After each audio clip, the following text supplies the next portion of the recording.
Welcome back, everyone, to the Hearthstone Global Games. We are ready for match 3 of the day, and it's going to be Turkey versus Vietnam. It's going to be one really interesting scene. We've not really seen too much from either of these countries in terms of Hearthstone so far, Saul. No, it's definitely one of the biggest prospects in terms of just learning about players and learning about cultures of their countries as well as we go along, because, as I mentioned, this is a big part of what Hearthstone Global Games is about. Much like HCT made some stars in the forms of, Dr. Hippie Pavel himself turning out to be the world champion at the end of the year.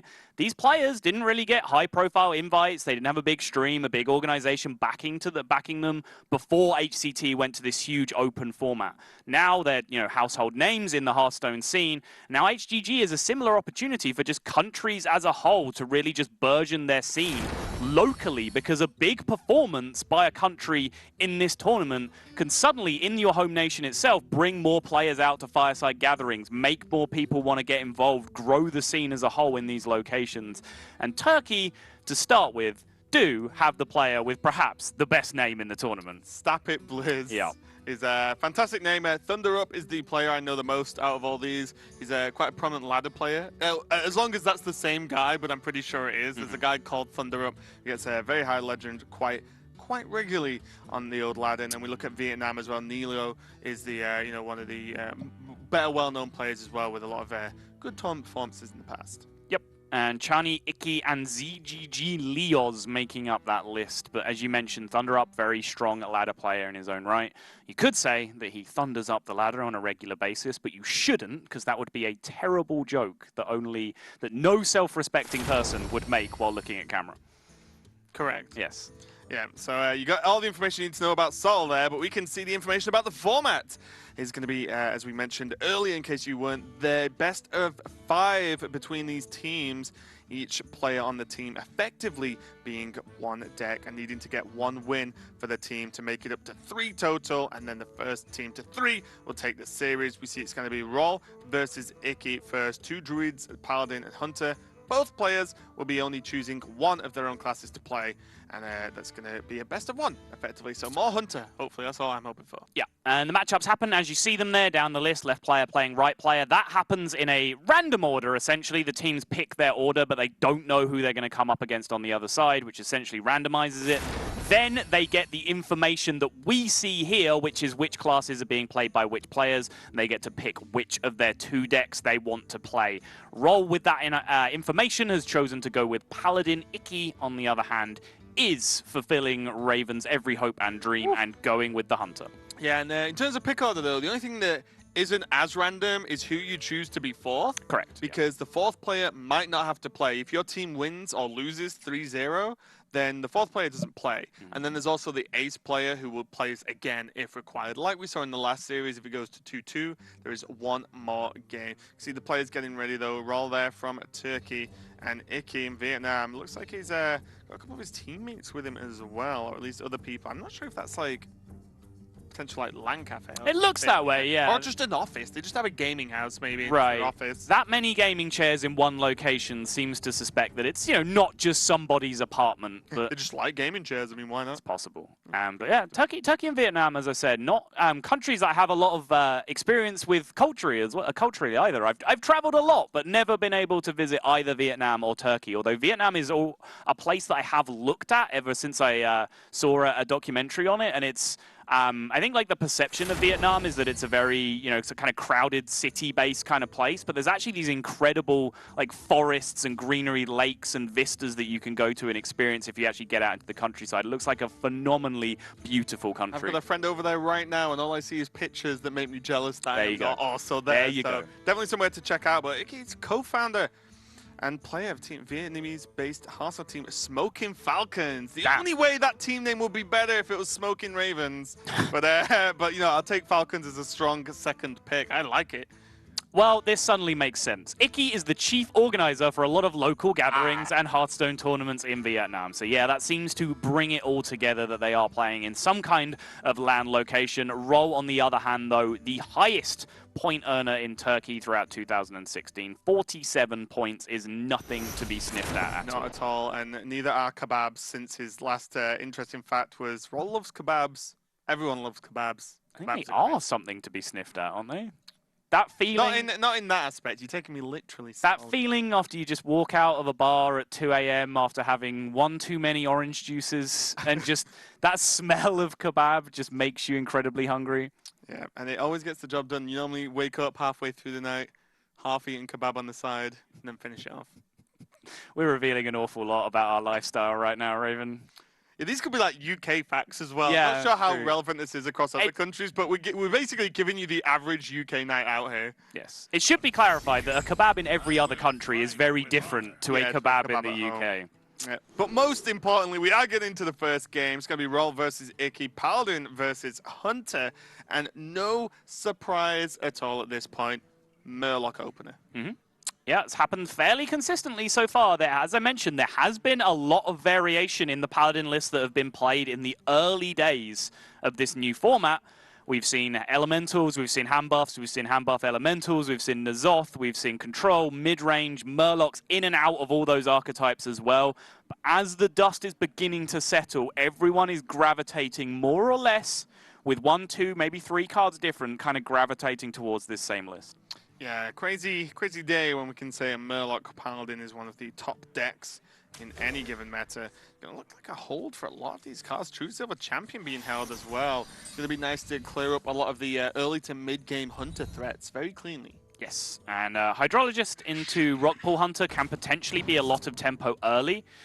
Interestingly, if Fiery Bat isn't played on turn 1 for Hunter going first, it's actually hard for them to really generate a lot of power early on, which makes plays like Hydrologist into Rockpool Hunter have a good chance of sticking. Obviously, Crackling Razormaw can mess with that significantly, but you know that's a card that's probably going to punish you as Paladin no matter what you do, because you have no way as Paladin to remove a 1-mana card from the board going second. The cards just don't really exist that you play in a Paladin deck. The only way you're doing it is if you're going first and you get on the board with Lost in the Jungle. Oh, you play Light's Justice for some reason. But the card is there in the collection, but in an actual playable Paladin deck, they generally have no way to interact with early board state. Yeah, and also as well, if you're going to try and play around Razormaw often, it's going to be very difficult to do so, because Hunter is currently excelling at sticking something to the board, and then suddenly even just Poisonous is going to be a huge problem. So I imagine we are going to see the Razormaw here. The runt just gets cleaned up very efficiently. And let's see what the options are. +3 attack, +1/1. I mean, both of those just deal with the Hydrologist. He has to trade, right? He knows it was coined out, so he knows how big a punish Rockpool Hunter is. Like, even if he takes 3 attack and hits face, then the 2/2 getting buffed to a 3/3 potentially, then there's no punish. But it still seems like an ambitious line to go down. I like being ambitious. I do too.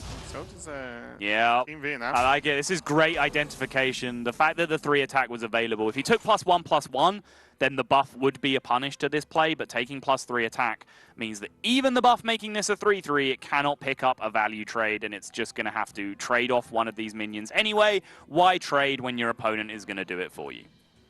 Yeah, it's actually kind of crazy, isn't it? That play actually just gained you so much extra damage, and also so much board control, because Icky does have a follow-up with Rat Pack next turn as well, and then to potentially, even though there's no foreplay, you can actually Rat Pack into Ravasaur Runt, depending on the minion. It's happened again. Raven, when did you turn into such a child? Look, no one can see the way you're looking at me. That's the problem. Turn 4. Play. Yes. There you go. Rat Pack hitting the board, although Animal Companion pickup might be good enough to change that. If he can get a Misha here, he can just kind of push another 4 pretty much uncontested, and that's a ton of aggression being pushed through. So Vietnam definitely getting the better of the early game here, but you would expect them to. As we've mentioned before, this Paladin deck does have a nice sprinkling of these early game Murlocs that can grip the board, but not enough to do it consistently game in, game out. And that's how Hunter decks are built, to do it consistently game in, game out. Yeah, I was going to say, especially against Hunter, right? You know, it's going to be a problem. And you just see the power of Razormaw, not Ravasaur.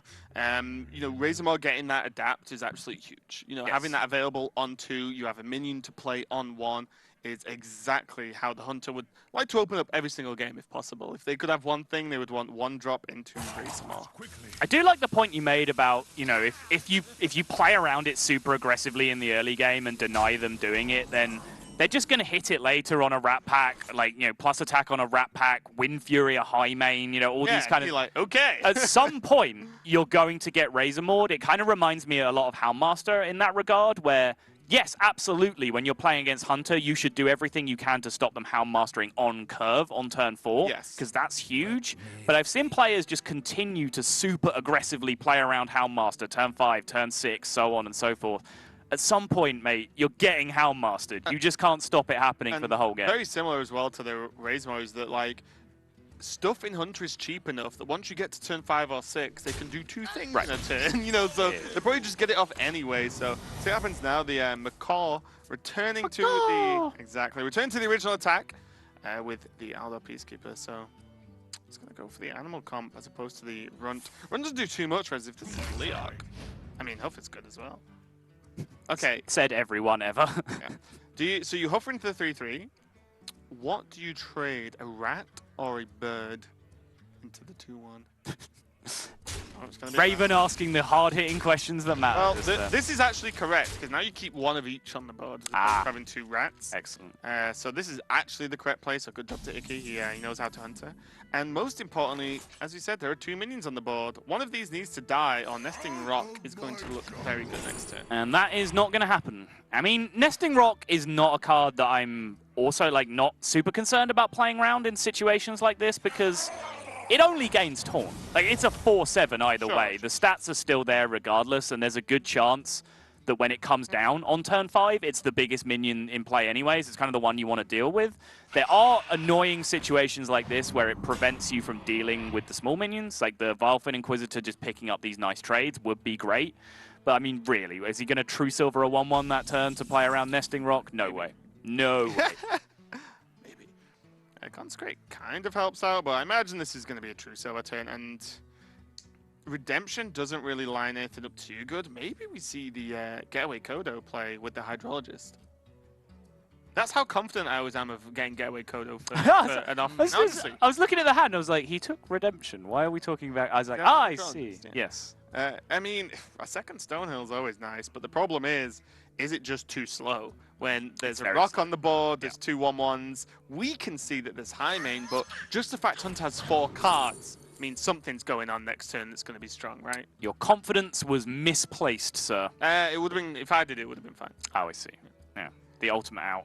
Yeah, I agree this play is very slow, but what's the fast play in your hand right now? You don't really have one, right? Like, True Silver is a very fast card, but it doesn't do anything on this board. You can't chew through the Nesting Rock. Actually, because Equality Conk is available next turn, this becomes way better, actually. Yeah. He can just Equality Conk next turn, if he needs to, of course. If not, can just equip True Silver. But, well, I'm sticking with what was the alternative. Like, really, like, what was the other play he had this turn? True Silver the Rock. Get him! I guess. I mean, you got to get through it at some point. It's true. But as I said, with Equality and Consecrate, it becomes much easier to do. Tracking picked up for Icky. I've been seeing a few players play Tracking. I'm just not convinced by that card, personally. But I guess with you leaning towards more 1-drops, then tracking those out potentially and getting a high drop is very important. Very similar to the way play like Tolvir Ward and exactly. out the that was the point I wanted to make, because like my experience with building Hunter is that you want to play a lot of 1-drops to be able to consistently get on the board first against the aggressive decks. Then you also want to play a lot of beefy minions so that you can outlast Quest Warrior, for example. So that building your deck, ticking both of those boxes, leaves you with kind of quite often this weird gap in your mid-game turns where you don't consistently have enough cards. You just have 1-drops or high mains kind of things in your hand. So you need something to bridge that gap. And the 2 cards that can do that effectively are Tolvir Warden to increase the density of your deck and then allow you to hit things like high main more consistently. Or you just play Tracking. And then whenever you hit one of those awkward turns, you just fill it with a Tracking into a play that you can make. We are going to see the Equality come down now. This is going to be a pretty clean. As with the minions on board, it means it's going to be able to clear everything, even the second half of High Maid. But this whole turn was used to clear the board, and now Icky can continue to jump onto it, can actually play out the Animal Comp Firebat and the Runt, and then have Tracking next turn if he really wants. The only problem is, Tracking this turn to fill out the curve. You do it, right? Why not, right? The Bat Companion Runt play only takes 6 anyway, so you might as well just take up the 1. And I think playing 3 Beasts this turn and having just seen your opponent commit their board clear That's a pretty easy Houndmaster pick.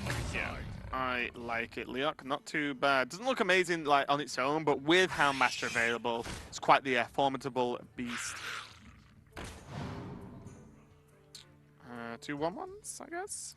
2/1/1s is something. Stealth is actually reasonable. Is there any world where that stealth allows you to hit a Houndmaster that you otherwise wouldn't? Probably not, right? Yeah. Realistically, against Paladin turn 7. I like the 2 1-1s because Leok buffs the 1-1s regardless of them being beasts. Yes. Regardless of them not being beasts, should I say. Sure. So you can potentially get value if Leok continues to live. Pyro picked up, though, 2 1-mana secrets in hand that can start to do some clearing work on this board state, but he's one short of being able to break through that Ravasaur run and kill the plants, and since this isn't Priest, he doesn't have a nice way to give his Pyro the extra health he'd need to do that anyway. Yeah, I wonder if you actually just hit the Ravasaur run this turn, then Pyro Noble Sack to clear off everything but the Leok.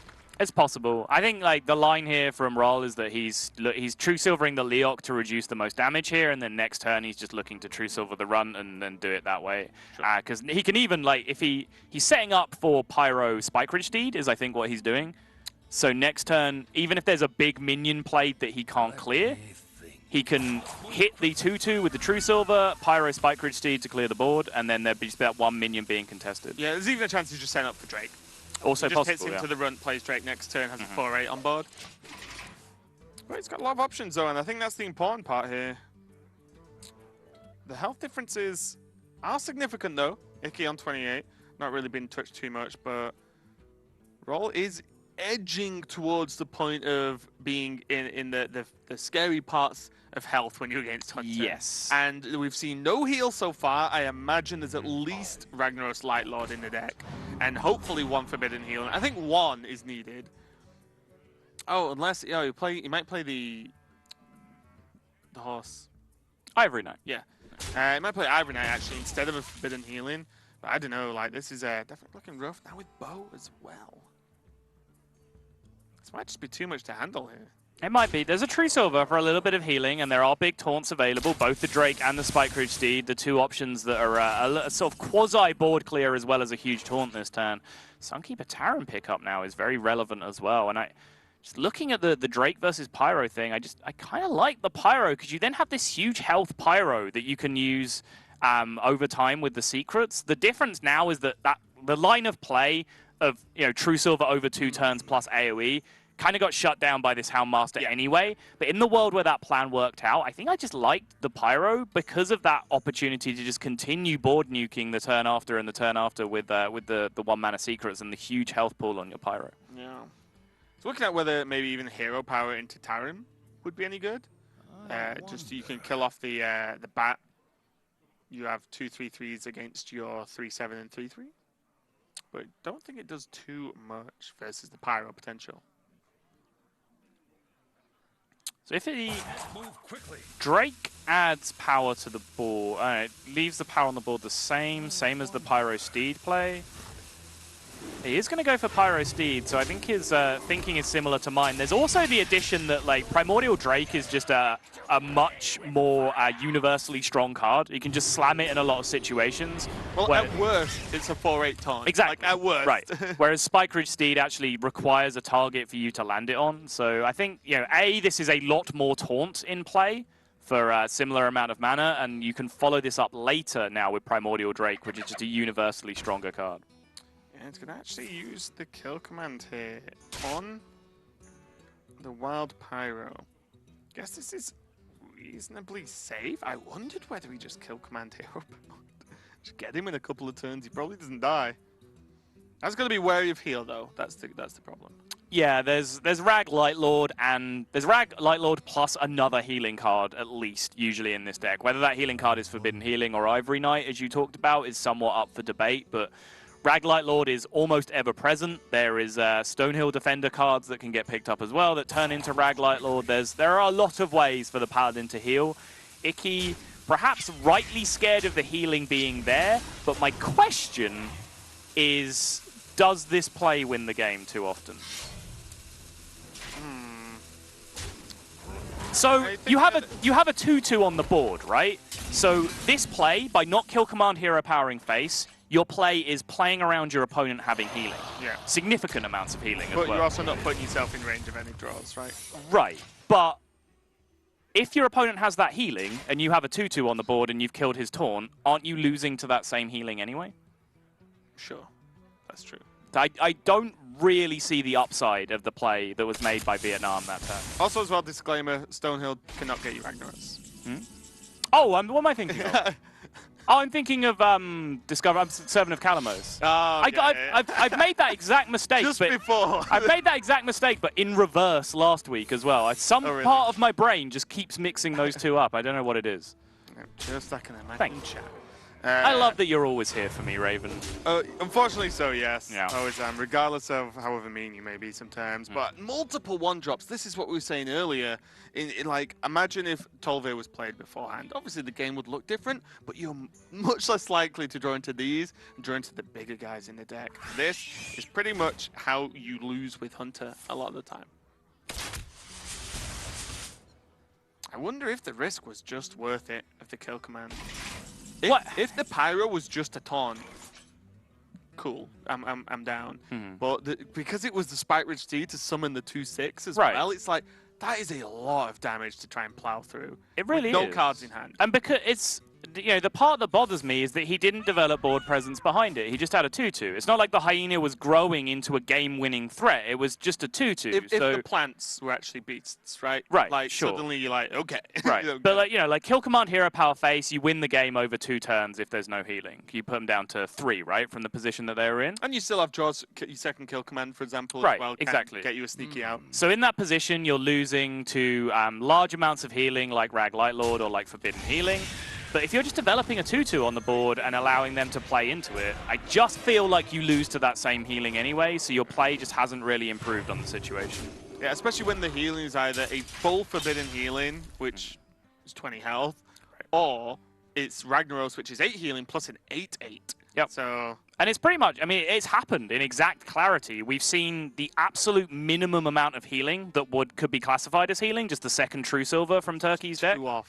Yeah, and he just hasn't got there. He went with the line where he played around healing by just not committing to face, and he just still hasn't got there because he didn't commit enough board pressure behind it. It's one of the issues with now the lack of quick shot in Hunter. Yes. Means I think what's funny is there's one argument where you could be like, oh, because there's no quick shot, there's no point trying to be aggressive. But I actually think because there's no quick shot, you have to take the opportunities where you can get them and go hard. Yeah, because you don't have 3 draws instead of 1, to buff the extra damage. I think you actually have to go all in a lot of the time and rely on that hero power. But that was a very, very close game. But Turkey is going to take it. And it's a good start for them, going 1-0 up. Paladin versus Hunter, as you said, was very, very close. But unfortunately, Hunter didn't win. Such can't win a them terrible all. feeling. Can't win them all. No, that Paladin deck continues to impress me though. It's crazy, isn't it? The more I see it perform, I played it a little bit myself. Not too much. I was messing around more with Paladin when I was testing Paladin in the early days. The first couple of days when Kalento was messing around with the hand buff stuff, and people were still trying elementals, which is why I've got elementals on my brain apparently. But yeah, I've played maybe 20-25 games with it, not a great amount, but it has impressed me in that small sample size. Well, what's funny is you can see how powerful it is just from the games we've cast today, and it's not yet done the Murloc thing to someone, not properly. You know what I mean? We've not seen the bigger dat board, but we're going to move on to game 2 of Turkey versus Vietnam, and it's Stapit Blaze versus Leoz. I'm going to... ZGG feels like a prefix for his name, so... Leoz is going to be... And Leoz, all right, yeah, I can get down with that. Warrior versus Rogue, so not a Warrior mirror. And now this one's going to be the Pirate one, isn't it? Rogue versus Pirate Warrior, let's go. But yeah, we can see Turkey there. Wow, they drive really fast. Excellent observation. No speed limits in Turkey. Yeah, apparently not. Oh, wow. That is beautiful. Okay, that's all of Turkey. All right, put Turkey on the list as well. I want to go there as well. I did actually get invited to Istanbul for a yo-yo event at one point, but I just couldn't make it. In Vietnam. Okay, Hearthstone Global Games has now turned into Raven's traffic report, apparently. So. Yeah, and weather reports as well. As looks to be some kind of storm going on in the what look to be jungles of Vietnam. Vietnamese jungle, yeah. It does look awesome, though. We can see the players getting ready again. No surprise that Leoz is in the same location. It's kind of cool to see Vietnam. There seems to be a central esports location. And for me as well, like my sort of background was in running local events, so it's kind That's of true, yeah. It's really nice actually to just see like someone is running some kind of area to run firesides, to run tournaments, just hangout areas in general for gaming nerds to get together. Because back in my day, these did not exist as much, at least. You're still a youngling to me, Raven. I don't know where this Well, back it's like in my 2 day years stuff or something, right? Doesn't count. All right. But Rogue versus Warrior coming up, and this is going to be very, very polarized based on the archetypes that are coming out. If it's Quest Rogue and Quest Warrior, massive favorite to the Quest Rogue. If it's Pirate Warrior and pretty much any Rogue. And Rogue. Yeah, massive favorite to the Pirate Warrior. There are things that Quest Rogue can do to improve their win rate against Pirate Warrior. Glacial Shards are pretty much standard these days. They help, but then Bilefin Tidehunters, Shield Bearers, those kind of cards being played as well that can eventually be 5/5 taunts are a big deal. Yeah, and as you can see now, you know, Stapit Blaze has 8 top 100 legend finishes. That is for those of you who don't know too much, that is a large amount. And it just shows that there are, you know, great players in places we're not used to seeing represent Hearthstone, so that's kind of awesome. And he wants Blizzard to stop being so darn cool. I'm sure that's exactly exactly what the name means. GG Leoz actually worked for Gosu Gamers. Yes. So I actually wasn't fully aware of that, so you learn something new every day. Yeah, no surprise that the newly minted Blizzard employee, TJ Sanders, has been in control of these facts. So his words, not ours. But Blizzard, we love you too. But of course, stop being awesome. Don't stop being awesome. That's it. Raven sees the lines. No surprise to me, though, that Stop It Blizz has 8 top 100 finishes, because if you have a name like that, you will try everything you can to make sure that Blizzard themselves have to publish it on their website when they post their top 100 finishes. But the main reason why he keeps getting there is that he's a very, very accomplished player. So. Yeah, and again, you know, for those players who you know maybe don't hit that kind of legend rank every month, that actually finishing top 100 is very, very difficult. Yes. Like you can hit it in, you know, early in the month or whatever, great. Right. You can, you know, float around like, you know, a couple of hundred and stuff. Finishing on top 100 is incredibly difficult, and huge respect to someone who's done that 8 times. Yeah, if you play a few hours a day every day, you're gonna get yourself into top 100 at some point. If you're a good player, you know, if you're a high legend quality player, you just play a few hours a day. At some point, you're gonna sneak into top 100, possibly even higher. Towards the end of the month, it's a massive, just absolute snake pit, shark-infested waters. Everyone cutthroating each other, queue sniping, counter queuing, everything you can possibly imagine. People trying to get there on the last day. So if you get that done, then you are a very, very accomplished Hearthstone player. Just to do it once, let alone 8 times. Great description. All I imagine is sharks wielding bags of snakes to throw at people. That's how brutal it is in top 100 legend. But this is going to be brutal as well, because Leoz is playing Pirate Warrior against the Rogue from Stapit Blaze, and it looks like it's actually a Miracle Rogue from him, so he gains my respect, as opposed to if he was playing Quest Rogue, and then I hope we can be friends, mate. +1 Raven point. Yeah, you're now on 1. But yeah, the Pirate Warrior, you know, not off to the fastest start in the world with an opening of upgrade, but a lot of the times it just doesn't matter against Rogue. They just have damage permanence, effectively, to any damage they do to the Rogue is never going to get healed, unless, I guess, hallucination into shield block. But other than that, yeah, hallucinations, swashbucklers. There's a decent chunk of defensive cards that you can get. But realistically, the damage you do is normally the damage the Rogue is going to continue to take. And Pirate Warrior is a highly aggressive deck, although we've not seen anything too crazy out yet from Leoz. I believe the #1 win rate card is in his hand, and just been hit the board. South Sea Captain. South Sea Captain indeed. But speaking of high win rate cards, Edwin Van Cleef, and I was just about to say, a hallucination draw this turn is absolutely nuts. That is hallucination, backstab, coin Edwin Van Cleef this turn. You can even get yourself an inner rage off this hallucination for a board clear and another +2/+2. That's the wrong rage. That is the wrong rage. We want the player called Rage. He's always the right rage. He's always the right kind of rage. None of these options are fantastic. Gorehal might just be a finisher. Sure. a lot. I mean, maybe you can take Battle Rage because you're expecting Van Cleef to not die, right? He's going to take damage but not die, more than likely. So Battle Rage is probably the more consistent play. Gorehowl sometimes can be just good as 7 damage to face late on, but The Brotherhood shall come. it's going to be Battle Rage. Yeah, I'm not planning to get to turns. Myself and Leoz do not share a language, but I think what he just said was coin Van Cleef. That's unfortunate, as he was I think talking you to his do team. share a language because he speaks 3 or 4 different languages. There's a very good chance I there. think it's Vietnamese, Korean, English. I think there was one more. Interesting. So yeah. Okay, so Bloodsailed Raider and South Sea Deckhand is an option. It's kind of unfortunate because Dread Corsair is a nice speed bump, but that's his whole turn, and I don't think that's fast enough. Can he set up for... Oh, he's going for the clear instead. Okay, he's just going to clear it off. This is reasonable. You just take 8 damage, call it a day, because even if you put Raider down, Corsair, sorry, then that could just get cleaned up, and then you've got to do it again, you know, and again. So this clear is actually really nice for Leoz. Still took 8 to the face, but Pirate Warrior not too often worried about its own health total.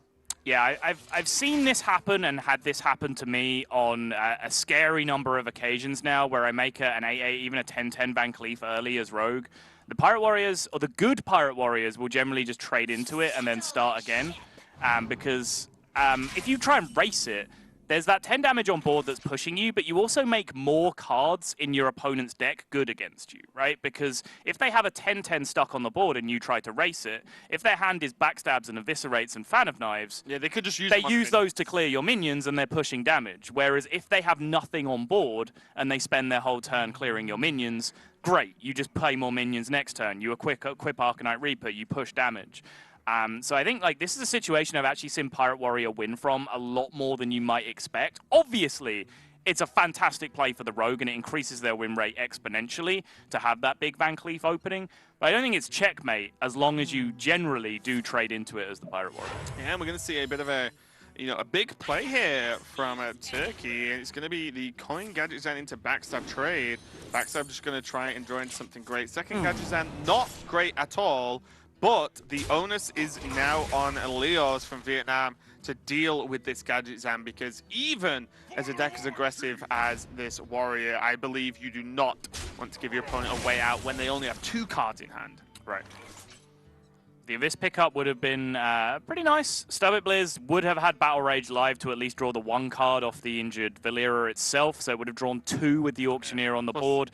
Eviscerate would have removed perhaps the captain or the Bloodsail Raider, whatever got committed to board, so he would have been off to the races if he hadn't have traded. And yes, Leoz is trading much, much more than he would maybe like to at this point, but Pirate Warrior can do this. If he's able to stick a board at some point, that translates immediately into a lot of that damage you've already lost, and you're buying yourself so much time by making the trades. Yeah, I think it's important that he's trading and he has 3 minions still in hand. If he had none, then yeah, we're in a bit of deep water going on here. But he doesn't. He has a lot of minions in hand, all pirates, and now he can actually play. He can go Raider, Cultist, Corsair, which is a very nice turn. It is. He doesn't kill the Gadgetzan though. No. There is no way for him to do that with Patches having already been summoned this turn. Patches would have been his 1 out and way to do it. He does miss 1 attack on the Bloodsail Raider, but much more importantly is able to generate all 3 minions on the same turn. So 1 attack down on the Raider to develop a whole new 3-3 on the board seems worth it to me. But now it's party time for Miracle Rogue, for Turkey, and for Stubbit Blizz. Yeah, going to be Battle Rage for 3 cards. This turn, which is absolutely incredible. Foresight to get the Battle Rage off there. There is Prep, Mimic Pod, Shiv. Sherazin probably not going to be played this turn due to be able to just use more spells, but Eviscerate as well. A second Prep. This is getting mildly ridiculous. Curious about the sequencing there. I was wondering whether it was worth using more natural mana on the cheaper spells that you're almost certainly going to use this turn, like eviscerating the 3/4, for example. Yeah, it's going to happen, right? Right. Because I don't think Mimic Pod necessarily always gets cast that turn, so you might end up pushing through your deck to Fan of Knives, for example, and prepping that for 3 mana instead.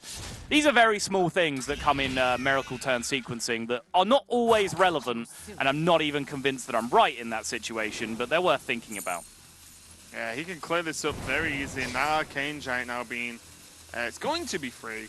Absolutely huge. This huge miracle turn. Second Arcane Giant. And I believe GG Leoz is just going to GG out of this game because that is not something you can race as Pirate Warrior. No. It's also not something that you can successfully trade into as Pirate Warrior. First mate, got him. Excellent. I will hit 1 for 3 this turn and then for 1 the next turn, and we're halfway there. Wow, what a game. We were kind of joking around that if it's Pirate Warrior versus Rogue full stop, then the game's going to be a stomp, and it kind of was, but not in the way we thought, and the sheer power of those draws was incredible, and the second gadget exam being picked up after the first one was dealt with so cleanly just opened up the game there, and suddenly Turkey are 2-0 ahead versus Vietnam. There's always that asterisk. When you talk about Rogue versus Pirate Warrior, of course it is massively favored for one of the most aggressive decks in history. But there's always that asterisk, which is unless Edwin Van Cleef. Van Cleef, Rogue thinks. Yeah, Edwin Van Cleef is the wild card, and it's similar to the days where, Combo Druid was one of the dominant decks. If Force of Nature Savage Raw Combo Druid was one of the dominant decks in the meta, and you used to say, oh yeah, this deck is heavily favored against Combo Druid. Well, if they wild growth on 2 and they have combo on 9, you probably still lose. Yeah, you're probably still going out. There are just certain things that are so powerful you can't stop them, and for the Rogue there, you saw several of them happening in the same game. Yeah, that was absolutely insane, but we are going to be moving on now to game 3 of this series, Berserky versus Channy. Berserky on the Warrior, so again, could be Pirate, could be Quest, versus Channy on the Shaman, and I feel like...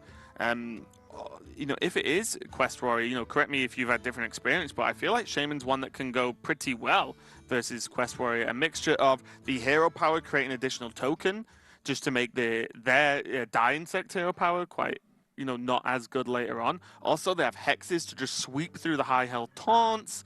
They have enough AoE to help with the smaller taunts, and they can actually build up an awkward board, and sometimes Brawl just isn't good enough. So I was talking to Sho about this.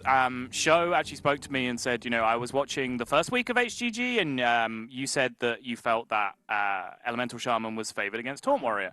That was something that I got from Ball Control, who climbed to Legend this month with the Elemental Shaman list, has done very, very well from it, pushed on to High Legend since then, and primarily finished his climb by farming Taunt Warriors. But Sho says that Elemental Shaman is massively overrated and that Quest Warrior is favored in that matchup. So I will note that Ball swings Control, and roundabouts. Ball Control put Black Knight in his deck as well, which is definitely nice. We'll see more about these players, though. Channy also playing for the Vietnamese-based team, Smoking Falcon. I just want to say Smoking Ravens. I'm going to petition them to change the name. Smoking Falcons, regular participant of Popular Weekly Tournament Gosu Cup, which we know about that one. And yeah, it looks like she's doing pretty well. She likes Hunter, so sold. And again, more kebab love coming out from Berserky. Grilled lamb and hot tomato sauce sounds delicious to me. 28 points in 2016. Not quite as many as some of the people we have seen, but again, nothing to be ashamed of. Okay, this is going to be a tough one for who's going to be my favorite here. One player likes Hunter, one player was a StarCraft 2 player. So I'm just split straight down the middle here. It's going to be a win either way. Wow, actual unbiased casting from Raven for the first time in history. But yes, Warrior versus Shaman, hotly contested matchup. Of course, there's still the opportunity that this is Pirate Warrior again, and that throws the spanner in the works of everything we're talking about. Or the Shaman isn't elemental. Or the Shaman isn't elemental. That's a good point as well. There's actually a list I really, really like, and my mind has gone blank on the guy that I need to give credit to, so I apologize immensely. Get you later. But it's a very, very burst-heavy Shaman that's not aggro Shaman in the sense of, build minions, finish with Hammer of Twilight, Lava Burst, Jade Lightning, as we've seen. It's literally just, clear board, stall, and then Doom Hammer you. And just, just get them. Yeah, just Doom Hammer, Rock Biter, Lava Burst. And it's actually really effective. It's just playing like double Volcano to be able to clear boards over and over again. I've had a ton of fun playing that, and actually a lot of success as well. I was pushing top 100 Legend playing it at one point. So it actually seems pretty strong to me. Also as well, control, it's actually N'Zoth Shaman is very strong in Wild at the moment. The Wild alarm. So those of you that aren't aware, Raven spent 1 month playing Wild and now thinks he knows everything about that format. I do. Yes. But now moving on to... One person on this casting desk has top 10 Wild Legend finishes, and spoilers, it's not Raven. until the end of this month. So moving on, though, back into this format and this game, Turkey, with the Pirate Warrior. So ignore all the control speak. Yeah. Doesn't matter. And Chani does have the Elemental Shaman by the looks of it with Blaze Collar Hot Spring Guardian available. And even Kazai Blood Mage Thanos is always an interesting pick. Ooh, bit of Tide Hydra in the Pirate Warrior as well. And I'll go back to Ball Control. If you guys at home don't know who Ball Control is, he's probably the most dominant player in the UK over the last 12 to 18 months. He's a player that we all petitioned to be part of our team, but he didn't quite get the popular vote in terms of some of the more well-known players. But he played this deck a ton in the early days of the expansion. He recommended heavily that his teammate Jambray brought it to the tournament to represent the UK against USA. Jambray then got absolutely stomped by Firebat's Pirate Warrior, and Ball Control tweeted something to the effect of, oh, you know, I was like 80% against Pirate Warrior with this deck. I guess it just wasn't our day. So he feels this deck is very, very effective against both types of warrior, although many people show, and perhaps even Firebat, if he always draws like that, probably disagree with that assessment. And it's Firebat, so he probably does. But yeah, Bit of Tide Hydra's in the Pirate Warrior. And what are the reasons for this card versus, you know, whatever it's even cut for? Is there no Leroy, for example? It costs 5 mana and it has 2 number 8s on it. Those are the reasons for this card. Do you think it's a good pick? There are a lot of lists that don't play it. I mean, straight up cards on the table, I have not played Pirate Warrior since the expansion came out. So One of the good guys? Yeah, there are more interesting things for me to test and have opinions on these days than the optimal build of Pirate Warrior. So I haven't tested it out too much. I do like it in Aggro Druid, and I do like it in Midrange Hunter. I like it in both of those decks. I just haven't got around to playing it yet in Pirate Warrior. Okay, so we've got the 2 Hot Spring Guardians available and a Maelstrom Pole. Igneous Elemental, I still don't know what I think about this card in general. Feels very slow, even for Elemental Shaman. Yeah. Feels very, very, I mean, it's good in Quest Rogue, guys. But we are talking about Shaman for now, so he's going to go for the Elemental this turn. Interesting. Hot Spring does get cleaned up very easily, but you do still gain pretty much the heal from it as well, so definitely a tough one. It's a brutal clear for the second Blood Cell Cultist, though.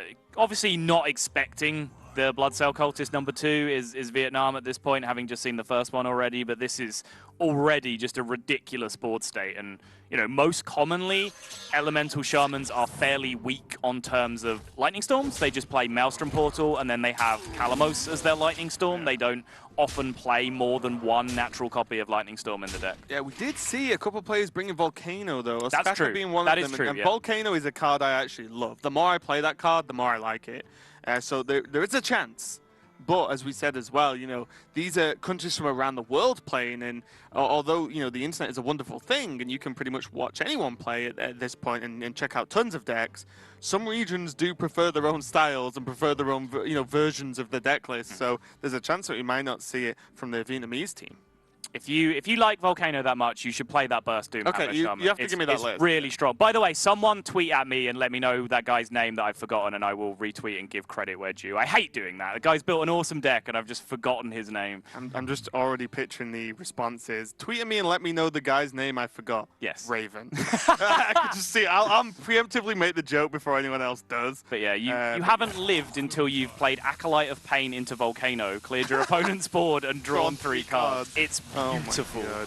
But yes, Volcano is going to be very much needed here for Vietnam, because this is one of the most impressive Pirate Warrior starts that you can get. Not only are they pushing damage, they have a massive amount of board control from the 3/3 weapon. They also just have a very sticky, high health board state, which is a nightmare for this deck to deal with, especially since most commonly it's been cutting Lightning Storms from the deck. Yeah, and you know, just even there's multiple options on turn 4 here. There's even Blood Cell Raider armor up if really needed, but Frothing Berserker, Deckhand, Smoke Run Elite, you know, there's all the options here, which is when Pirate Warrior's got multiple options for one turn, you're normally very afraid of that.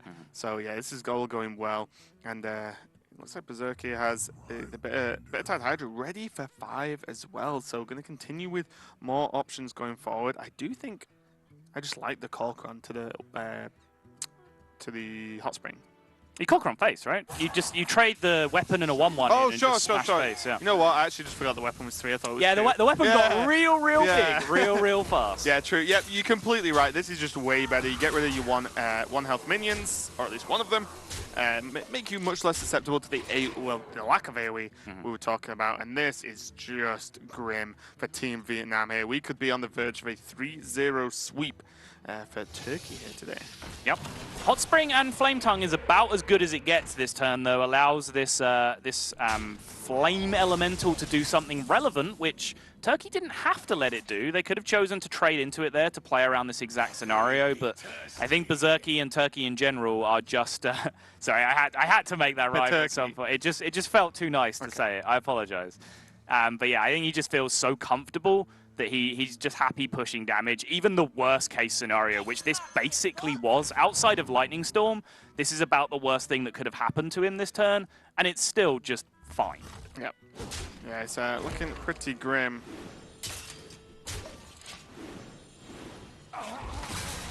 So even away, it looks like this game's going to be over really soon. So this might be a little bit too much for Vietnam to handle here. Not looking too rosy. Maelstrom Portal is doing nothing, even with the spell damage. It's just going to send that Frothing Berserker spiraling out of control. Fire Alley not enough to get there either. 1 turn off Blaze Caller, despite playing the Elemental next turn. Fire Alley takes the 5 power off the board, but adds 1 to the Frothing, so there would still be 6, 9, 12, 15 damage in play, comfortably enough to push through lethal. Vietnam are looking in trouble. Maybe 2 taunts from the Totem and the Maelstrom Portal. Is that ever good enough? No, because the Frothing just grows from the taunts being traded into anyway. The Frothing just gets them. I'm not seeing it. And the Frothing grows significantly from the Maelstrom Portal as well. That's not going to be it. And Vietnam are out. You can see the disappointment there on Chandy's face. You can't really argue with that. Getting 0-3 in your first match is definitely rough, but Turkey...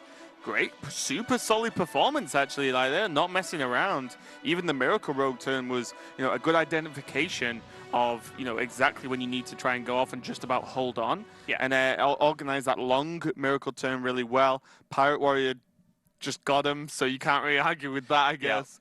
And just Pirate Warrior just counter Elemental Shame, and it feels like it at this point. Yeah, I mean, that's the thing. We have our 2-game sample size. I was talking about Ball Control had a much bigger sample size, but was probably also playing on average against a lower quality of player. Just, on ladder, the average player at rank 5 to Legend is probably weaker than the average player in this tournament, so who knows how that affects things, but Pirate Warrior has looked very comfortable in those matchups so far, but they have both the Pirate Warrior wins have been the absolute nuts. Yeah, and like we said earlier, Turkey winning 3-0 means a player from each team doesn't even get to play, and they're Thunderup and Nelio, so that's kind of interesting that both those players, what you'd off the top of your head just say the 2 stronger players on the team, don't even have to play, but they were in the scary spot of saying, well, if we really need this win to survive, we're going to pull it out of the bag. So congratulations to Turkey. That's kind of cool. I genuinely didn't know who would win this one. I thought Vietnam would be slightly favored, but yeah, Turkey looking strong. Yeah, there's a couple of groups in general where there's a lot of these kind of matchups where I'm just excited just to watch, learn about the players' playstyles, their deck preferences, read those facts, see the shots of the countries, all this kind of stuff, and just experience the environment and the culture. And this group was very much one of them. This matchup was very much one of them. I was fascinated to see who was going to come out ahead. Absolutely dominant in the end from Turkey. I think the rogue game, as you said, particularly was well navigated. Although the opening hand to get the job done was dealt to him. But the double tempo auctioneer was a very smart play.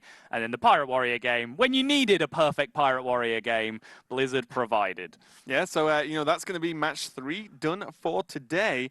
And don't go anywhere though, guys, because we've still got matches 4 and 5 coming up after this.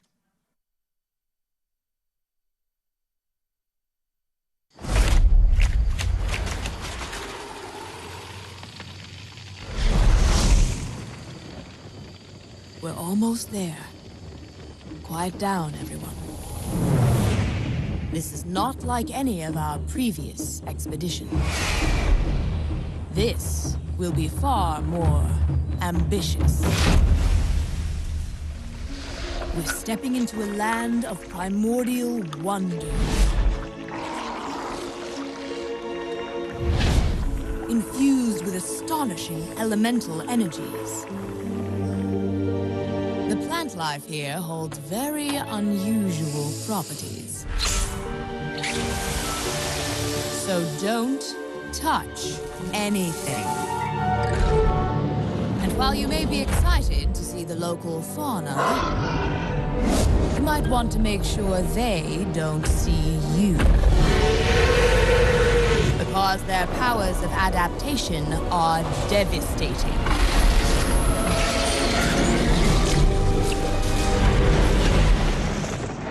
Make no mistake, we will be tested at every turn. But if we stay on our guard, we might just survive. Now then, are you ready? Then let's journey into Ongoro Crater.